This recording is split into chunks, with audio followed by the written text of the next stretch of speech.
All right. Again, hello everyone. Thank you for joining today's info session.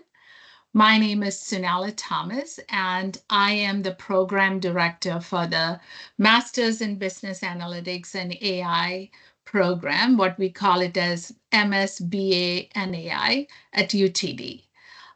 Even though these sessions are scheduled mainly to address your questions, I would like to give you an overview of the program first, which should answer many of your questions. I have our program manager, Sylvia Leventhal, on the call. So please ask your questions in the chat as they come to your mind. And if any questions can be answered with a link, she will post it immediately. So you may be wondering, what's so great about UT Dallas, right? Lots of things. Our campus is expanding to meet the student needs. Our student population is roughly 30,000 students, with the Jindal School of Management has roughly 10,000 students, of which 4,000 are graduate students. If you look at the GDP, you can call Texas will be the 8th largest economy, and DFW, the area that we are located, is the 23rd largest. So what does this all mean to you as students, right? Lots of different industry sectors call DFW their home, which means there are a lot of opportunities to meet professionals who have internship experience, lots of internship and job opportunities. And some of these professionals are your professors. Some are guest speakers for classes or student organizations, and some may be your employers at one point. We have a diverse group of companies like ExxonMobil, Texas Instruments or TI, AT&T, American Airlines, Kimberly-Clark, Toyota, McKesson, CBRE, etc., all call this region as their home. That reflects this area's strong fundamentals when it comes to workforce, access, and cost of doing business. So as I mentioned, my responsibility is for the MSBA and AI Flex program. So as the name indicates, it's flexible, meaning that you can take the courses at your own pace. They are on campus and online options are available. There are 36 credits that you have to complete, out of which 18 credits are core. That means 6 courses are core and 18 credits are electives, right? Those electives are in 11 tracks in the flexible program. And you can pick and choose from any of these different tracks. So you don't have to pick a track and choose all the 6 elective courses from that particular track, because the track is not in your transcript or diploma. The course name will be there in your transcript. So you can take all the 6 from one track if that is important to you, or you can take the 6 courses from multiple tracks. And I'm going to say some of the tracks that students are very much interested, that you would see that lots of jobs in data engineering, data science, the decisions and operations analytics. Think of it as the supply chain track, right? If you're into marketing, then definitely the marketing analytics track. The 2 tracks, if you don't have any background at all in those domains, meaning finance and healthcare, because there's it's a highly regulated industry or domain. Therefore, you do need to have some basic knowledge. And if you don't, you can still take courses in that track. However, you may have some extra prerequisites to complete. I would say those are the 2 probably requires, if you don't have a domain knowledge or experience or education in that, those 2 probably will have a little additional prerequisite course. All the others you can definitely pick and choose from it. Okay. It's a STEM designated program, meaning that you have extra years where you can do your OPT. And in general, the application deadlines for without late fees. So fall is probably, I think most of you may be gearing towards. It starts in August. So August 25th, the Monday is when the start of classes are. The week before is when we have mandatory orientation. And if you have never studied in a US university, I would say always try to come at least a week to 10 days ahead of time. Okay. Let's talk a little bit more about the Flex program. It has diverse curriculum. So what does that mean? It has, as I mentioned, it has 11 tracks, and therefore it has over 80 courses. It's flexible because you have both on campus and online. And the online could be synchronous, meaning you don't have to be on campus doing that, but there is a specific time you have to attend the class. And there is asynchronous, which is when you can just do it at your own time. You have expert instruction, right? I talked about the educators that we have who have gone through academia all their life in their higher ed with PhD.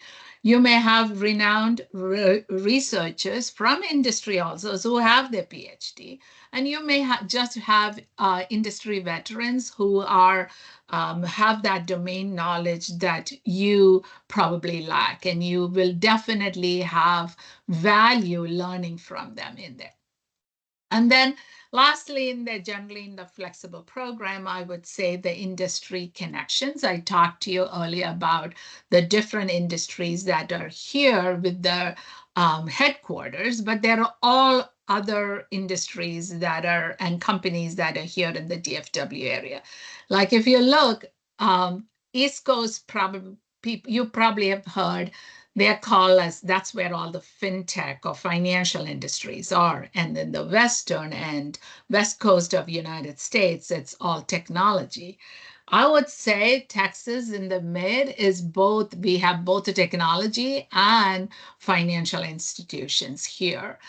So there's a well-versed industry veterans and industries here, and therefore there's a lot more opportunities. To get not only external speakers, but you also get connections into that, where you will then nurture that to eventually get you a job or an internship opportunity. So what are the application requirements? It's rolling admission, but I would say don't wait till the last minute to apply, meaning a couple of things. If you are domestic, it doesn't matter because you apply, in August, you can technically get admission to attend in August. But if you're an international student, you need a visa, and that definitely takes time. And therefore, I would say apply as early as possible, okay? So there is a $50 application fee, which is non-refundable. And that is when you complete it within the deadline. International students will also pay an additional $50 for foreign transcript credentialing. You have to write a personal objective statement. It's a one-page double space. You can certainly go over one page. I have seen 2 pages, like on the minimum, at least in the last several applications that I reviewed. This is where you can really tell about yourself. Why do you want to do BA and AI, right? And sometimes students, when they haven't, we look at your undergraduate GPA, the courses you took, and maybe you did not do so great. Hey, here is where you can address that. Here is where you can address that elephant, right? Because we have no way of knowing what challenges that you face when you were doing undergraduate, right? This is where you can, there are some students who really explain what happened and what they have learned from it and what they intend to do now they have decided to come to UTD for their MSBA and AI program. You also have to include your resume. And unofficial transcript. This is very important, right? So when you submit for your application for admission, you only need unofficial transcript. Okay, it's after you're admitted, that's when you need the official transcript in there. You need 3 letters of recommendation. So if you have less than 2 years of working experience, then I would recommend 3 letters of recommendation. If you have enormous working experience, then 1 letter of recommendation is good. For admission into the program, GMAT and GRE scores are optional. We will only look at it if you submit it. So here is where I'm going to say, submit if you have a good score. And then I'm pretty sure you're going to ask me, what is a good score, right? Anything over 310 is a good score. So submit it if you have a good score. Don't submit it if you got like 200s, right? Even if you have taken the GRE. Next comes scholarships and TAships. This is the other part students always ask. Scholarship is not handled at the program level. It is handled at the university level, and it is at our Jindal School of Management level, right? So it's a separate application. You can submit the application right after you submit your application for admission. You can submit your application after you got admitted. There is no application fee, so I would recommend go ahead and apply for admission for the scholarship. Now you will only hear back if you got admitted into the program. Like you're not going to get a scholarship and then we tell you no, you're not admitted to the program, right? Now, deadline for that scholarship is important, and I'll talk to you in a minute about it. So there are different types of scholarship. As a new incoming student, Dean's Excellence and Program Excellence. Dean's Excellence require that you submit your official GRE or GMAT score, okay? Program excellence. So you don't have to say which one you want to be in. You submit the application. We'll figure out which one is the better one for you to be considered under. So for program excellence, there are different tiers that we look at. In some cases, if you don't have working experience at all, then we're going to look at your GPA because that's what we have, right? If you have enormous amount of work experience, because we do get students who have done a decade or more of professional industry work, and they have decided to either pivot or get a degree to that line so that they can get a better job, right? So in those cases, we probably don't look at GPA as much, but we'll look at their industry experience. So it's a combination of things that we consider.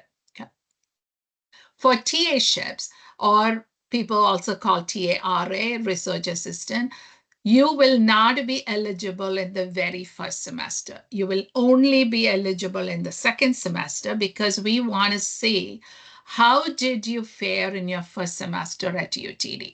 So you will apply for it while in your first semester.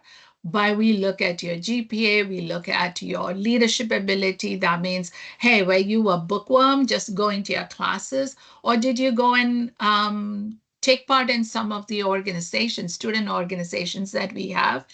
Not everybody can be a student organization president or vice president or any of the leadership council, but did you participate in these things? And maybe you have something that you learn from it, or you kind of volunteer that you can showcase in that application, TARA application, as your statement. Okay. A little bit, I said, I'm going to say a little bit more on the scholarship.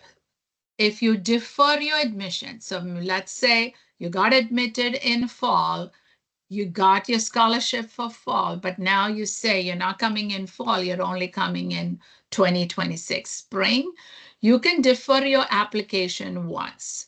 Okay, if you defer, you don't have an opportunity to defer more than that because then you reapply. But you do not have an opportunity to defer scholarship. Okay, so scholarship, you have to reapply for it. you have to accept your scholarship within the deadline that is given in your email, meaning watch out for your email and timely respond to it. Okay. If you're changing from one program to the other, before you start the first year here, like let's say you got admitted to MSBA in AI, and before you start, you talk to somebody, you got like, oh, I don't have, I want to change it to marketing. Well, that is a different application. So you have to start from scratch to get that application. However, let's say you come on campus, you do your first semester, and you are struggling, then first thing you need to do is talk to your professors. Second thing you need to do it, come talk to me. Okay. Because don't wait till the very end for you to make that decision. And we'll find there's no way I'm going to say, don't drop out of the program. I'm not going to allow you to switch. We will allow you to switch depending on what challenges you're facing.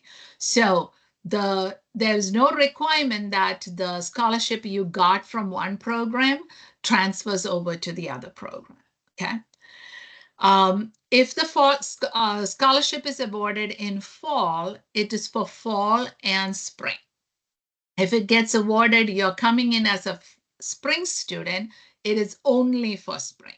Okay, you have to reapply as a continuing student for the following semester.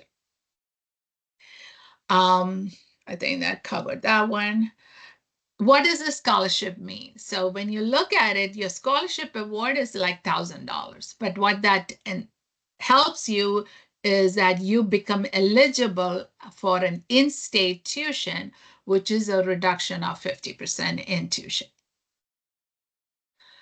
So what is MSBA and AI? What does the core courses look like? I told you there are 6 courses, from econometrics, database foundation. You can take one of the modeling or business analytics class. That's why you only need to select one out of that.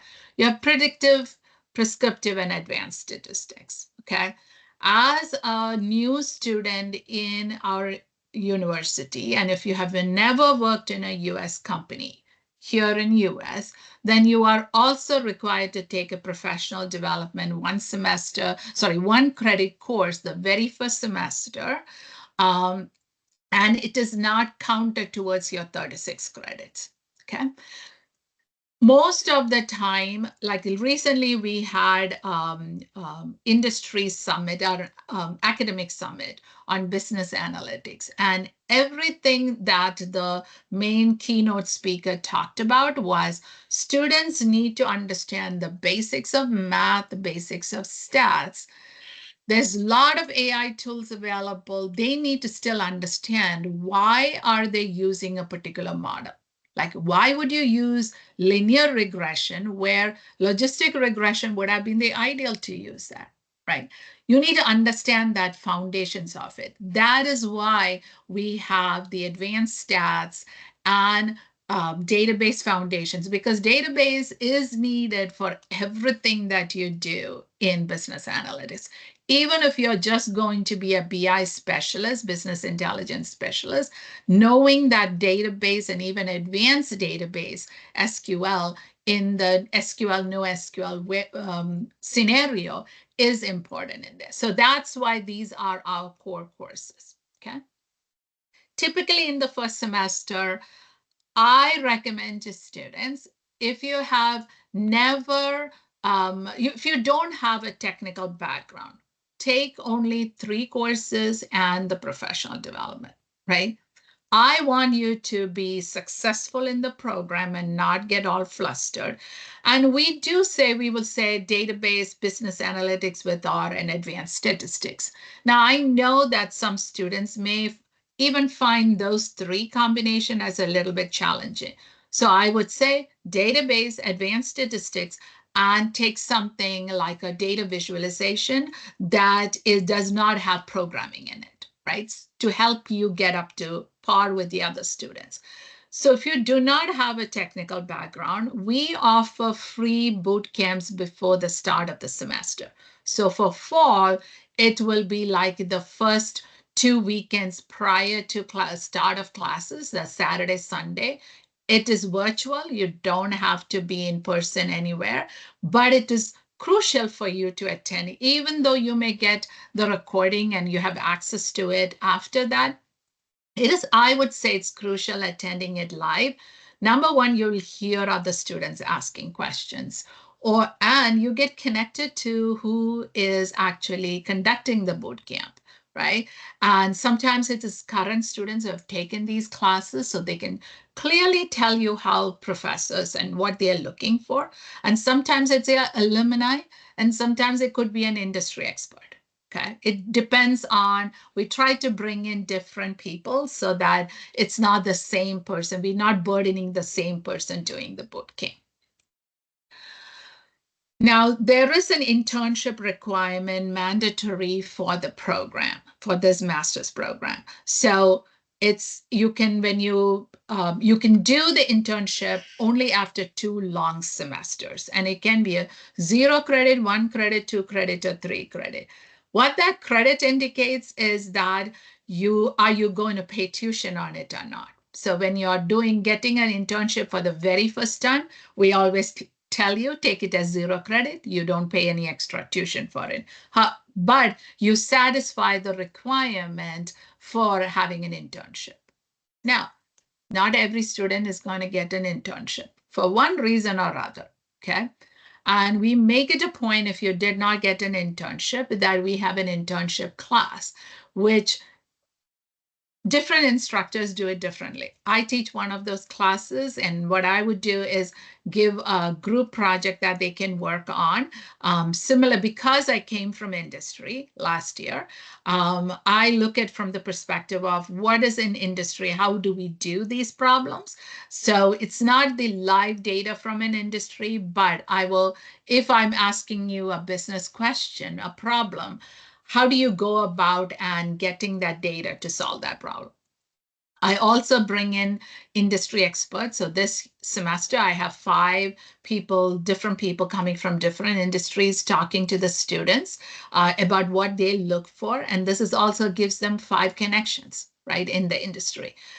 Also bring in vendors who are in the no code, low code kind of automation space to come and teach them a new tool, and also give them, as a result of discounted code for a certification, right? And discounted meaning there's no cost to the student. It'll be 100% discounted if they decide they want to do that certification. Okay. If you want to learn what are the kind of internships that students do in here, just follow the LinkedIn stories with the hashtag UTDMSBA. That is one of the requirements for our internship students, is that if they have an internship outside of UTD, well, let me put it this way. If they have an internship, not the internship class, that they then have to post, one part of the requirement is that they have to post a story in LinkedIn. Okay. So you will see all the different companies that they worked in and the roles that they played and what they learned out of it.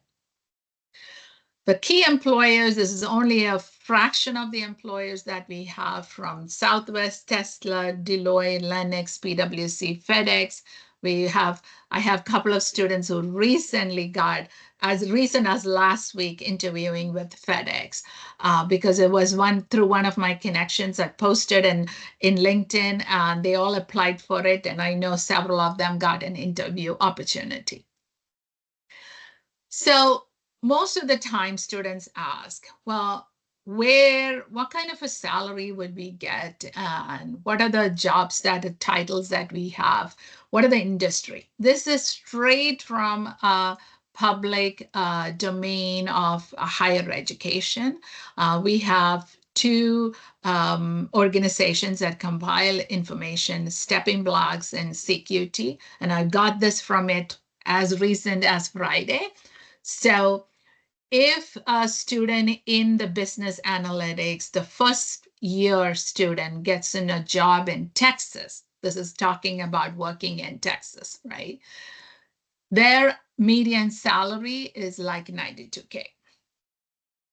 If we look at alumni, you would obviously see more people in Texas. And our top companies that our students work in is Amazon, JP Morgan, Capital One, Citi, Cognizant, and all the different titles that you can imagine between a business analyst, data scientist, data engineer, go on in that. This is only a snapshot of it. You can definitely look into those websites to learn more. We also have, I told you, we have enormous number of student organizations in UTD. I would say probably 300 of them, but there are also organizations within our Jindal School of Management where you can look at, specific to analytics. I would say Informs, Envision, like all of these do. There are specific ones that you may be interested. You may go outside your comfort zone and look at something like a product management or a project management clubs, right? You may want to learn something from it. We also have academic certificates. As a student in the MSBA and AI program, you will get certificates if you take X number of certain courses, and those are free for you, okay? There are criteria with these certification is that each of these certifications are 4 courses each. And specifically the one I have in the dotted box, if you took the 4 courses in each of this certificate, it's a stackable degree, meaning you got your MSBA master's also. Okay. Now, there are, for these graduate certificates, it's specific. You have to apply for it.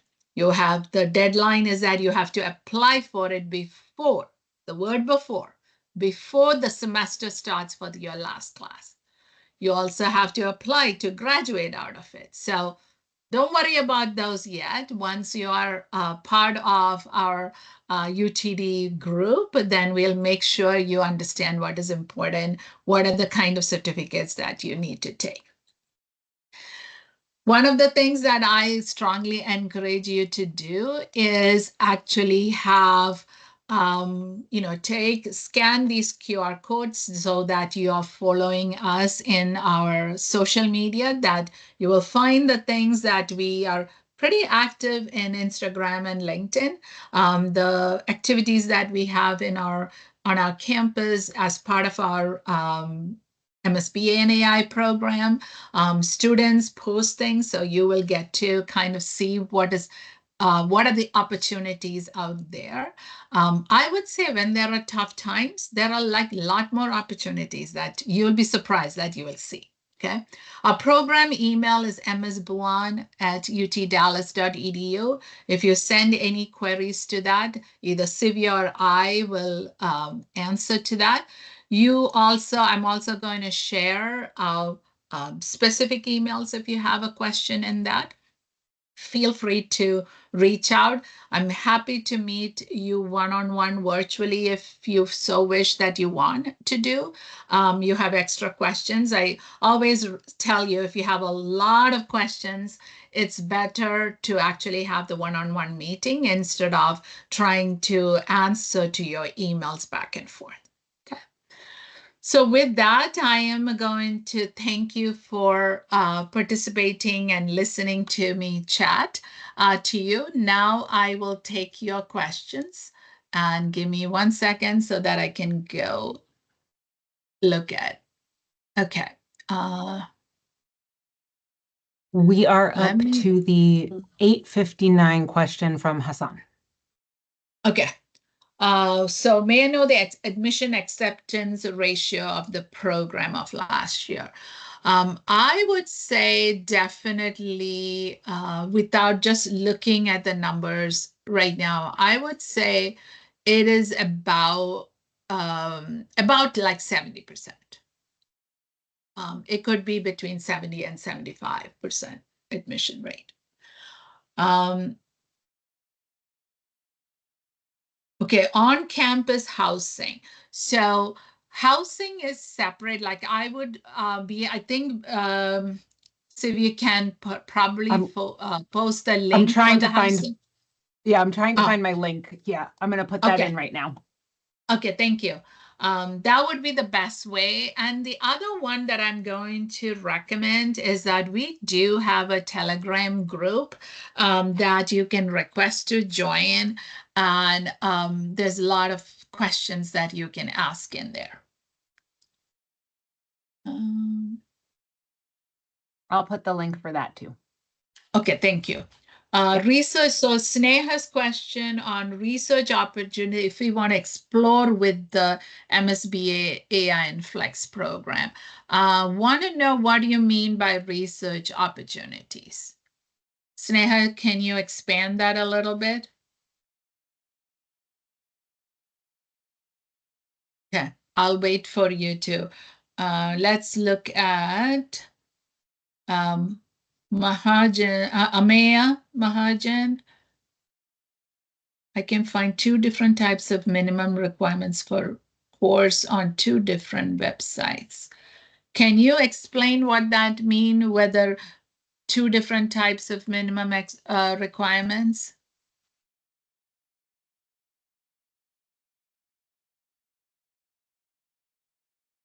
Yeah, you got to remember it is MSBA and AI Flex program. We do have different modalities, so I'm not sure whether you are. Yes, definitely, Amit. Please turn on your mic. Good morning, ma'am. Good morning. I went through the UT Dallas website. Okay. And I could see that on info dot. Can I share the links of the? Yeah, put it in the chat, and we will. If you see two different ones, we will make sure it is updated. But basically, and also what I changed. Go ahead. One quick question. While considering application, I know you take SOP as the most important aspect of any application, but while considering any application, what do you consider the minimum requirement or the average GPA or GRE scores that is scored? Okay, so it's a combination. I wouldn't say I give more importance to the statement of purpose. That's not what I meant. If there is something that you want to, like, let's say you got a really bad GPA for your undergraduate, that's what we look for. And there was a reason, something happened in your life, right? Then addressing that would be better in your statement of purpose, because I have no way of knowing. It's a combination of your GPA, your statement of purpose, the classes that you have taken previously, and your work experience if you had. Okay.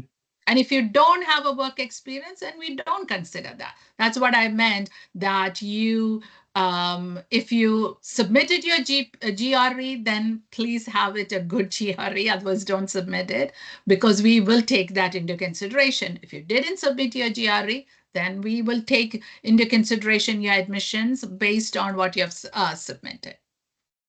Okay, thank you. Okay.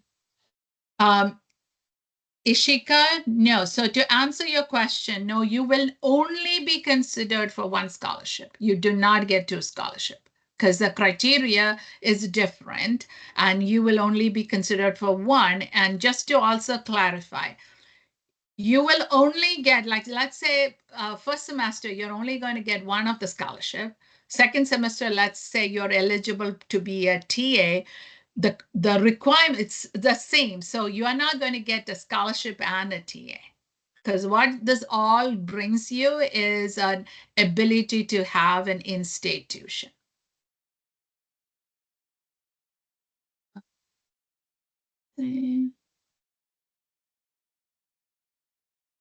Oh, so if you wanted, you said to publish paper of your, yeah, you will work with your faculty at that point, because typically the best way is a faculty who is also a full-time faculty who is a PhD holder will be your IAN doing a research in the line that you're interested.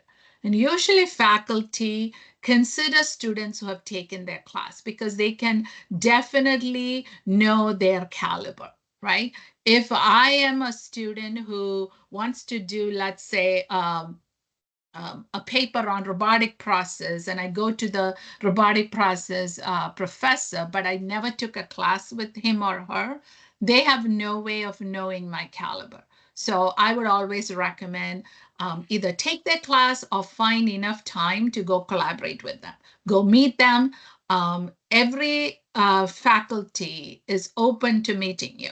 In their class, they have open hours, office hours. So I would always recommend you going and meeting with them.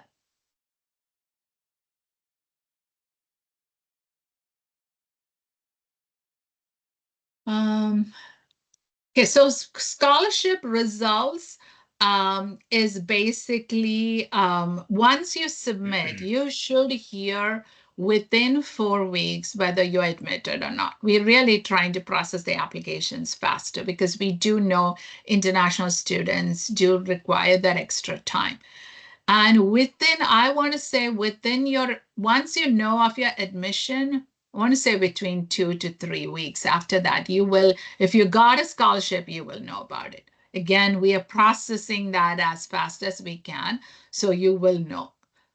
And again, your admission paperwork is only looked at after you submit everything that is required. So after it's complete, not like when you first submitted an application, you should have all the requirements submitted. Then a team of us will look at it. It's routed through all of us, and we all make our recommendation before the student is notified. Okay, I'm going to, okay, so total tuition fee for the MSBA program without any, I would say with considering housing, but without any scholarship or anything, I would say like roughly $60,000. Sandeep's question on explaining the scholarship for second year. So if you are admitted to UTD, our program in fall, that means in August of 25, and you got a scholarship, then that scholarship is valid for fall semester, fall 25, and spring 26, both the semesters. If you got admitted to our spring 2026 batch and you got a scholarship, you were awarded a scholarship, that scholarship is only for spring 2026. So basically what I'm trying to say is if you come in fall and you got scholarship, you get the better out of it. So getting a TA-ship, Ishika, your question on getting TA during the program is as I mentioned, obviously the first semester you're going to do your courses and then you submit the application on time, not even a minute later after the due date. They don't consider it, okay? Just being very honest and brutally honest about it. Submit your application and you should make sure that you have really good GPA. Okay? When you do the TA-ship is the way that is allotted or awarded and what class you are going to be a TA in is based on which course did you get an A in, because you're only going to be able to TA the course that you got an A in. Okay, there's a minimum requirement of a 3.4 GPA, but we also look at the scholarship committee also looks at the leadership abilities that you have. So that's why I said, don't go and join every club that's there, but be specific about the clubs you join and the activities you do and volunteer in that club.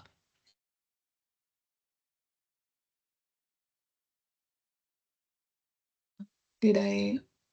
Okay, Ishtek, you asked for the slide shown here. So you're going to get a recording of this, so you will see the slides in that.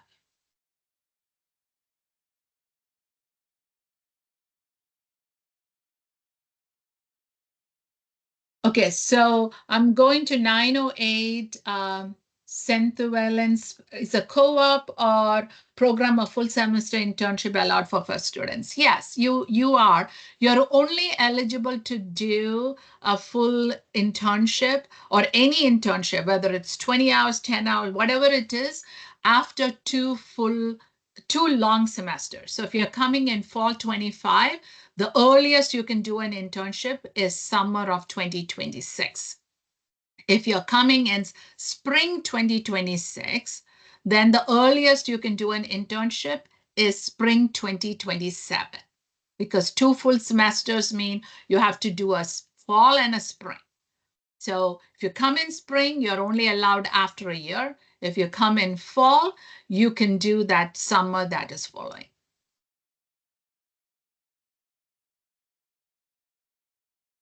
Okay, for the second, when you say sometimes you got a scholarship for first year, the second year scholarship is basically you apply for it again.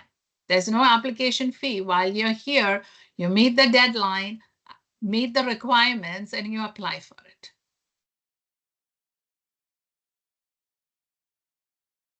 Okay, so Angel, your question on the rate of tuition per semester, it depends on how many credits that you are taking. Sivi, can you put the cost calculator Bursa site if you haven't done that? The Bursa site. I'm pretty sure I did, but I will put it again. Yeah, the Bursa site has the calculation in there, and there is different calculations, like what is it that if you want a guaranteed rate versus flexible rate, and that all makes a difference of which one you choose and what your cost is going to be.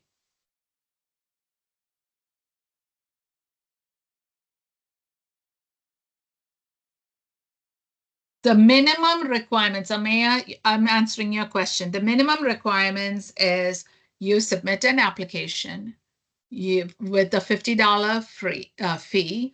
You submit your unofficial transcript with a $50 credentialing fee for international students. You submit your resume, you submit your statement of purpose. Depending on the number of years of working experience you have, you either submit 3 recommendation or 1 recommendation and an optional GRE or GMAT score.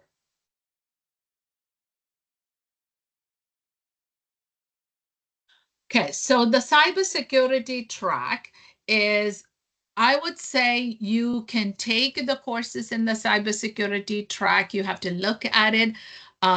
We are revamping a little bit of the cybersecurity right now, because the cybersecurity track right now, we have the applied cybersecurity and risk analytics course, which I would say considers that you have the fundamentals of cybersecurity, right? Even though it doesn't say as a prerequisite.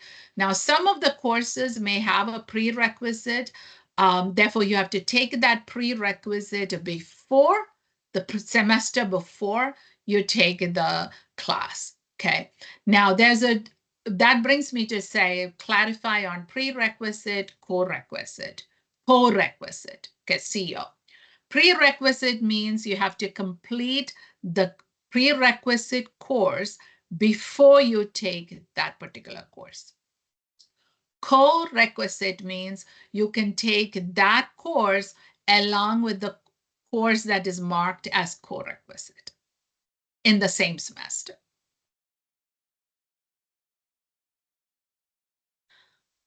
I would say CGPA ISHTEC in your bachelor, there is no, as I mentioned, there is no minimum requirement, but overall in UTD, in a master's program, or I would even say undergraduate program, but let's talk master's program. In order to graduate out of our program, you need a 3.0 GPA for your core courses, and you need a 3.0 GPA for your cumulative courses. That means 3.0 GPA for that 18 credits on the core by itself, and 3.0 GPA for all the courses put together. You need that if you need to graduate with a diploma from this program. Okay. That's the only way you're going to graduate out. Otherwise, you are going to continue taking classes to meet that requirement 3.0.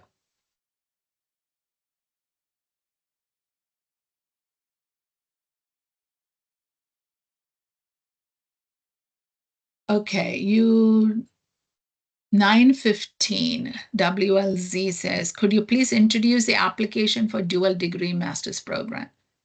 Yeah, you can apply. So when you apply for the course, you can choose whether you want dual masters or not. So you could have dual masters in MSBA and AI and marketing, or MSBA and AI and MBA.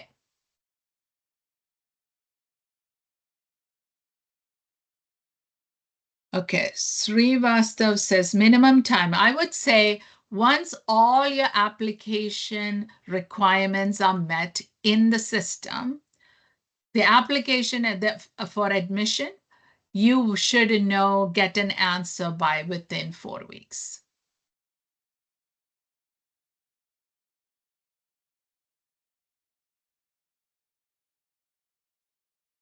So Ishika's question of, so the admission, if you're waiting for the scholarship results, if your admission doesn't tell you, you can accept your admission. There's no cost to accepting the admission. So I'm going to say accept the admission if you're going to come, and then wait for the scholarship. You have a deadline to accept. If you miss that deadline, it's gone to the next person. So you cannot come back and say, I didn't check the email, I got it late. That is not accepted. So the scholarship has a deadline to it for accepting, but admission does not have a deadline. I think I answered everybody's question. If I did not, please, okay. Yeah, so I can say I have 3 masters. I have an MBA in finance, I have a master's in computer science, and a master's in data science. But so there are students who come to the program who has taken another master's before, okay? However, what we look at, the original part for any master's degree in any university in the United States, the criteria is undergraduate GPA is required, okay? You have to submit that. There's no way to kind of forego that. That's like the basis. You can submit your transcript for your MBA or other MS that you have done. Sometimes, let's say you took like history for your undergraduate, but then you went and did a master's program in something else, or even an MBA for that matter. In MBA, you do quantitative methods as part of your program. So indicating that in your transcript is essential, because now we know you really don't need to take any prerequisite quantitative methods class, because you have already done that in your MBA.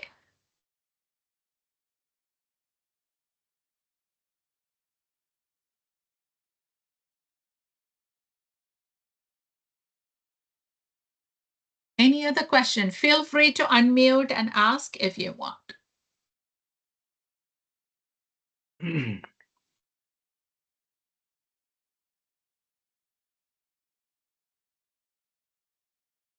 Yeah, so industry tie-ups. So this is where I said lots of professors, students who have secured internship before. We host like an internship panel of these students, right? In fact, we have one tomorrow at 10 p.m. Virtual. These students come and tell you what connections that they have, how did they get that internship. There is nobody hand-holding and giving you a job, okay? That is not happening here. We provide you with the connections. We have a career management center in UTD and in JSON, in our School of Management. So most of the time we tell students to go to the one in Jindal School of Management, because they are catering to specifically our students, okay, for all the master's program. And They bring in industry experts. They conduct workshops with the CMC, with the industry together. In fact, next week we have 2 of those companies coming and talking about what kind of students are they looking to recruit. We give you the tools and the resources. It's up to you to go grab that opportunity, right? That means you need to make sure you prepare for the interviews. I've had students recently come to me because I have the industry experience also. And I can tell you, they may have really a great resume with a high GPA, but they haven't taken the time to go and network. They haven't taken the time to go prep for a mock interview. If sometimes students will come and say, I need like a one-on-one prep for a interview. The Career Management Center is out there to do that. I sometimes students come in where I may just randomly ask them a question. I had one student last semester and said, I asked a question and he was like, you want me to answer it right now? I said, yeah. And it's that spur of the moment answer. The only way you can do it is if you're prepared for it, right? So that is like we give you opportunity to connect with other people, but it's up to you to take that initiative and go in search of it. So I hope I answered that question.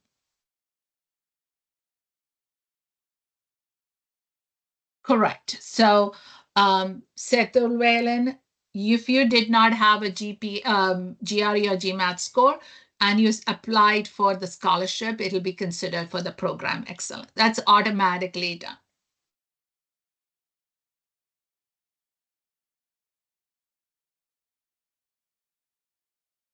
No, I'm not. You're Ishtik. If you have a less than 3.0 GPA for your undergraduate, doesn't mean we just say you're not admitted. It's it's a cumulative thing of your GPA, your resume, your statement of purpose. It's all considered together. So it's not like, okay, you need a minimum of 3.0 GPA with 2 years experience, but that is not how it works. It's every individual is considered based on his or her qualification. We do not consider you with what you did against somebody else's. We consider you with what you have. We want you to be successful in this program. I don't want students to spend the money and then come and not be able to be successful.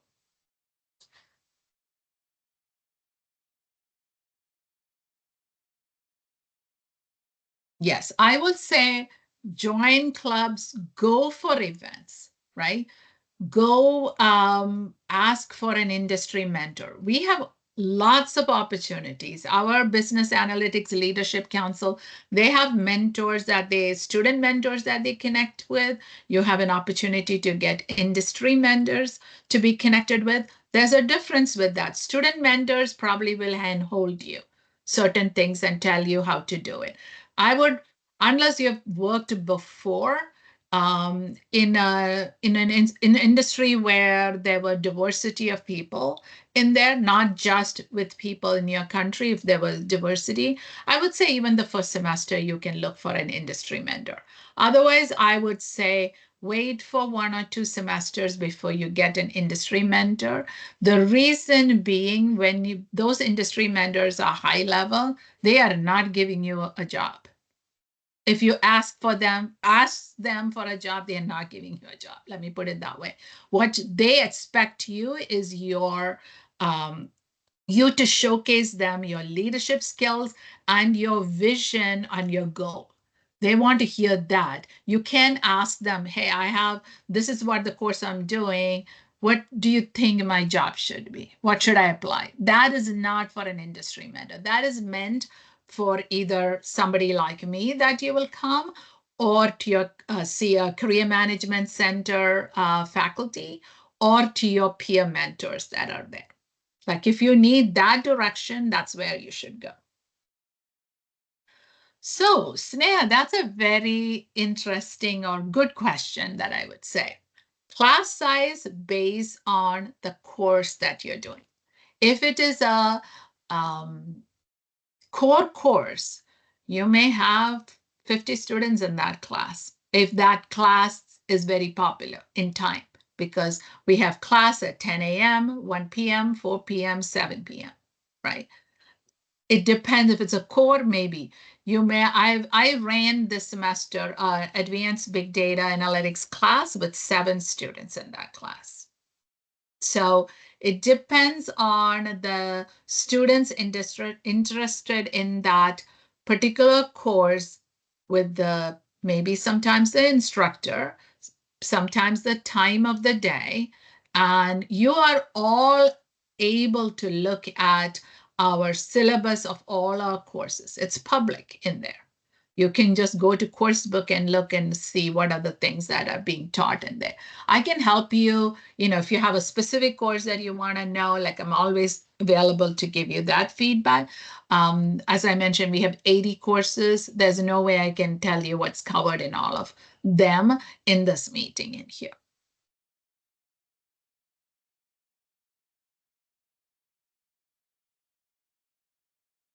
Okay, so if you already have an in-station tuition, then the scholarship will be whatever amount you get, it'll be reduced from your tuition fee. Yes, so Joe Rosario, you apply for the scholarship. You are not able to select and say, "Oh, I want to be looking at Dean Scholarship or Program Excellence." You just submit your application in the scholarship portal, and we look at which one you qualify. If you submitted a GRE with a high enough GRE score, we certainly will consider you for Dean Scholarship. If you did not have a GRE score, then we will only consider you against the program scholarship, Program Excellence Scholarship.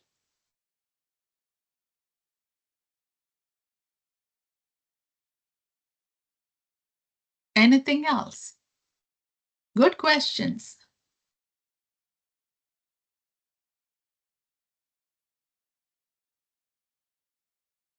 Okay, so interacting with professors, one of the things that I can always do is when we have the registration webinar, could always bring in some professors. The challenge is going to be, let's say the core course is database foundation, right? We have 5 instructors for that. To bring all 5 of them at the same time is going to be a challenge. So the best way for that is you connect with other students who have already done those courses. And I always say, just because somebody else gave you a comment about a particular instructor, let that mean not be the guiding decision that you do based on it, right? A particular instructor may have worked with a particular student, does not mean that it's going to be rosy for you. Okay. The best way would be look in the course book of what that professor is doing in that class in terms of how many exams are there, how many quizzes are there, is there attendance mandatory, are there projects. Now, I'm going to say you may or may not like working in a project with other team members. If you don't like it, you better like it.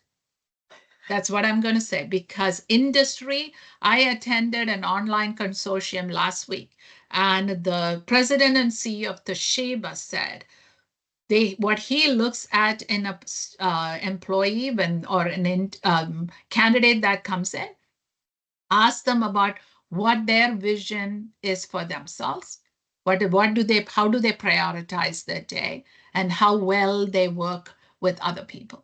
He said, if they don't want to work with other people, then I don't want them. So it is key for you to be able to do that, collaboration with other people. I'm happy if you have in your registration, if you got admitted in your registration webinar, we don't address it. you can always reach out to me and I'll talk to you in terms of what is best at that point. If you need to be connected with a particular student, once you're a UTD student, I'm happy to do that.